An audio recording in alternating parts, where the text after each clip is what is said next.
Welcome back. We're working on learning division. Welcome back. Jadon, how many lizards do you have in all? 12. 12. And we have 3 bowls.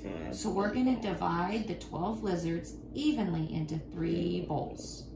And 1. No, 1 in each bowl. You can sort the colors. Yeah, that's fine. 1, 1, 1. Okay, keep going. 1, 2, and here's 2,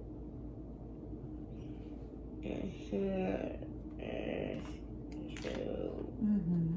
Here, let me give some more stuff. 3. Here 3. Here 3. I think in 3 bowls. But we need to put all 12 lizards in.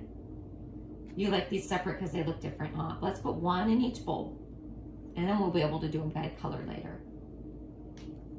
So how many lizards ended up in each bowl?